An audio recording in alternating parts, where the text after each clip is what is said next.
ہاں جب امام پڑھتا ہے تو ایسا دل میں پڑھا کرو، لوگ نہیں پڑھتے۔ جس نے پڑھی نہیں ہے، آپ کے سامنے میں اس کا ترجمہ رکھتا ہوں، اب اندازہ کیجئے گا اتنے بڑے ثواب سے، اتنے بڑی دعاؤں سے، جس نے ساری زندگی کبھی پڑھی نہیں ہے امام کے پیچھے فرض نمازوں کے اندر، اس نے اللہ سے کیا مانگا ہے؟ پوری کفایت کر جاتی ہے۔ ہر چیز کفایتیں نہیں کرتی ہیں، جو اللہ کے نبی صلی اللہ علیہ وسلم نے پڑھی ہو اور آپ کفایت پہ کھڑے ہو، ایسا ممکن نہیں ہے۔ اللہ تعالیٰ اس میں فرماتے ہیں، میں آپ کے سامنے اس کا ترجمہ رکھتا ہوں اور کچھ باتیں فرمایا۔ بسم اللہ الرحمن الرحیم، شروع کرتے ہیں اللہ کے نام کے ساتھ جو بڑا رحمان ہے، رحیم ہے۔ الحمدللہ رب العالمین، تمام تعریفیں اللہ سبحانہ و تعالیٰ کے لیے ہیں جو رب ہے تمام جہانوں کا۔ اللہ کے اندر ہر صفت آ جاتی ہے، یعنی تمام تعریفیں ہیں اللہ کے لیے۔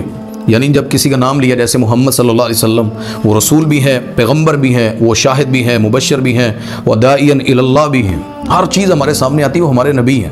جب اللہ کا نام آ جائے تو پھر ہر تعریف، یعنی رزق کی ہو، اولاد کی ہو، دن دہاڑے، یہ راتوں کی تنہائیاں، یہ اندھیرے، ان کے جس چیز کو دیکھیں آپ تو تعریف کس کی ہوگی؟ اللہ سبحانہ و تعالیٰ کی۔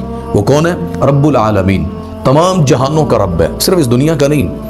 کتنے کہکشاں، یہ سیارے، اکیلا اللہ مالک ہے زمینوں کے اندر، حتیٰ کہ سمندروں کی ساری مخلوقات کا مالک فقط اللہ ہے۔ تو جب ہم تعریف کرتے ہیں کہ کل جہان کا میرے رب اللہ مالک تو ہے، میں تعریف کر رہا ہوں الحمد، میں تعریف کرتا ہوں للہ، اللہ کے لیے، تمام جہانوں کا رب ہے۔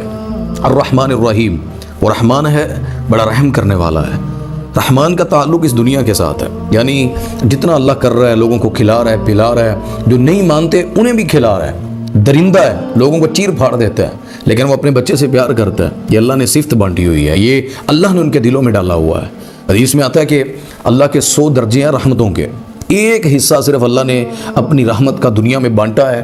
جانور اپنی اولادوں سے پیار کرتے ہیں، انسان اپنی اولادوں سے کرتا ہے، اپنے پیاروں سے کرتا ہے۔ یہ دنیا میں جو رحمت کا یعنی محبت کا نظام چل رہا ہے نا، یہ اللہ کی ایک صفت کا حصہ ہے۔ 99 باقی رحمت کے حصے نبی پاک صلی اللہ علیہ وسلم نے فرمایا اللہ نے وہ اپنے لیے محفوظ کیے، خاص کیے ہوئے ہیں۔ وہ اللہ انسانوں پر رحم کرے گا، اور کون سا؟ رحمان، دنیا میں جو رحم ہو رہا ہے نا، یہ اللہ کی صفت یہ ہے۔ اور رحیم، قیامت کے دن جو اللہ مسلمانوں کے لیے فقط جو رحم کرے گا نا، یہ اللہ کی وہ صفت ہے، الرحیم۔ تو اللہ نے فرمایا الرحمن الرحیم، میں جب تعریف کرتا ہوں یہ پڑھتے ہوئے نماز میں کہ رحمان ہے، تعریف اس کی جو رحمان ہے، جو رحیم ہے، اس دنیا میں بھی رحم کرتا ہے، آخرت میں بھی کرے گا۔ مالک یوم الدین، وہ مالک ہے بدلے کے دن کا۔ بدلے کا دن کا اللہ نے کیوں کہا؟ اللہ قیامت کہہ سکتا تھا، اللہ حشر کا لفظ استعمال کر سکتے تھے، اللہ نے بتلایا ہے۔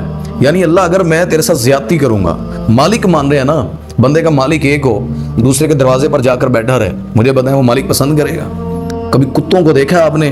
اس کا مالک ایک ہوتا ہے، ایک در ہوتا ہے، ایک دروازہ ہوتا ہے، وہ ہمسایوں کے دروازوں پر جا کر نہیں بیٹھتا ہے، مالک کے دروازے پر بھوکا بھی ہو تو بیٹھا رہتا ہے۔ تو مالک بدلے کے دن کا، یعنی مالک کی نافرمانی نہیں کرنی، ورنہ وہ بدلہ لے گا قیامت کے دن۔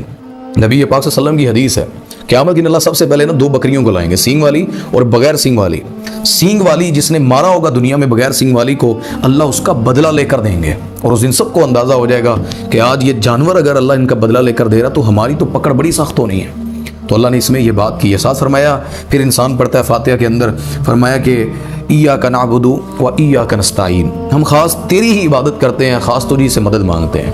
اس میں ہم دھوکہ کرتے ہیں، ہمارے حکمران بھی آیتیں پڑھتے ہیں تیری ہی عبادت کریں گے، جا کر چادریں مزارات پر چڑھاتے ہیں۔ ہم بھی نماز میں مسجد میں کہتے ہیں، باہر نکل کر گھوڑے کے پاؤں چومتے ہیں، آستانوں پر جاتے ہیں، ہم تصویروں کے سامنے بڑوں کی چھوٹوں کے ہاتھ باندھ کر کھڑے ہوتے ہیں، قوالیاں لگا کر، دھاگے باندھ کر، گاڑی کے نیچے جوتا لٹکا کر، اور کیا کہتے ہیں؟ عبادت تیری ہے، وَإِيَّاكَ نَسْتَعِينُ، اور ہم خاص طوری سے مدد طلب کرتے ہیں۔ کتنی مدد ہم اللہ سے مانگتے ہیں؟ ساری دنیا کو آزمانے کے بعد پھر اللہ کی طرف آتے ہیں کہ چلو ہن اللہ دے سہارے۔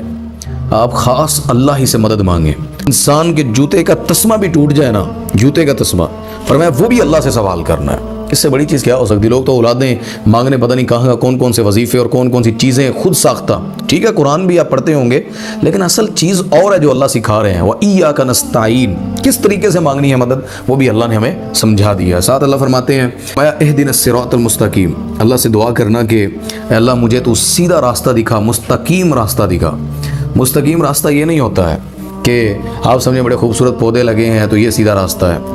مستقیم راستہ ہے نبی پاک صلی اللہ علیہ وسلم والا، اس میں سختیاں ہوں، آزمائشیں ہوں، امتحان ہو، جو مرضی ہو، لیکن اللہ نے وہ سکھایا ہے کہ راستہ کس کا ہے؟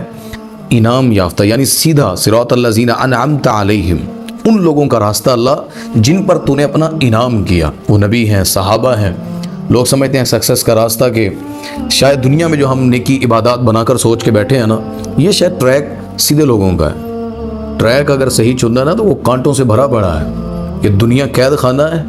دنیا کے حساب سے وہ ٹریک آپ دیکھیں گے نا تو بڑی مشکلات کا ہے۔ ہاں اس کے نتیجے بڑے پیارے ہیں، اس کے آگے رزلٹ جو ہے نا وہ اللہ نے بڑے پیارے رکھے ہیں۔ تو اللہ کہتے ہیں اہدنا الصراط المستقیم صراط الذین انعمت علیہم، اللہ ان لوگوں کا راستہ جو سیدھا کون سا ہے، جن پر تو نے اپنا انعام کیا ہے۔ ساتھ فرمایا کہ غیر المغضوب علیہم ولا الضالین، اللہ ان لوگوں کا راستہ نہ دینا جن پر تو نے غصہ کیا اور جن کو تو نے گمراہ کر دیا۔ یہ وہ نہیں ہے جن کو اللہ تعالیٰ فرماتے ہیں کہ بالکل کافر ہیں۔ گمراہ کون ہے؟ گمراہی کے اندر جیسے کل بدعۃ ضلالہ و کل ضلالۃ فی النار، ہر بدعت جو ہے نا وہ گمراہی ہے اور گمراہی جہنم میں لے جانے والی ہے۔ یعنی یہ مسلمانوں کے اندر بھی گمراہ ہوتے ہیں۔ تو اللہ تعالیٰ نے فرمایا کہ راستہ مانگنا ہے تو وہ مستقیم انعام یافتہ لوگوں کا، اور نہیں مانگنا جن پر اللہ کا غصہ ہوا، جنہوں نے نبیوں کو چھوڑا، جنہوں نے اسلام کو چھوڑا، غیر اللہ کی عبادت کی۔ اللہ کہتے ہیں ان لوگوں کا راستہ نہیں مانگنا، اور یہ دعا ہے ولا الضالین تک کہ اللہ جو گمراہ ہوئے ہیں اللہ ان کا راستہ بھی نہ دے۔ آگے انسان کہتا ہے آمین، اللہ یہ قبول فرما لے میرے بارے میں۔ اتنی ساری دعائیں سورۃ الفاتحہ میں، آپ مجھے بتائیں یہ جو نہیں پڑھتا، جس نے کبھی زبان سے ادا ہی نہیں کی ہے، چپ کر کے کھڑا ہے اور کہتا ہے جی مشکل ہوتی ہے، امام کے ساتھ کیسے پڑھی جا سکتی ہے، بڑی تکلیف ہوتی ہے۔ آپ کو کس نے کہا ہے؟ پڑھ کر تو دیکھیں آپ، جس نبی نے سکھایا اس نے ہمیں یہ راستہ دیا ہے۔ الحمدللہ امام کی بھی سمجھ آتی ہے، خود بھی پڑھی جاتی ہے۔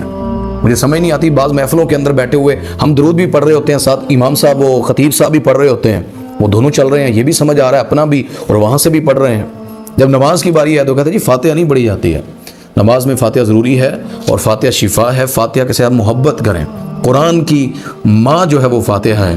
یہ سورۃ الفاتحہ انشاءاللہ اللہ تعالیٰ نے اس کی بڑی فضیلت اور مقام جو رکھا ہے یہ ان کے لیے ہے جو پڑھتے ہیں۔ جو نہیں پڑھتے وہ اپنا حساب لگائیں، وہ ٹھیک ہے اپنی نمازوں کو کہتے ہوں کہ کفایت کر جاتی ہیں، لیکن حدیثوں کو آپ جب پڑھیں گے آپ کو پتہ چلے گا اللہ کے نبی صلی اللہ علیہ وسلم نے صحابہ کو اس کے بارے میں کیا تلقینیں فرمائی ہیں۔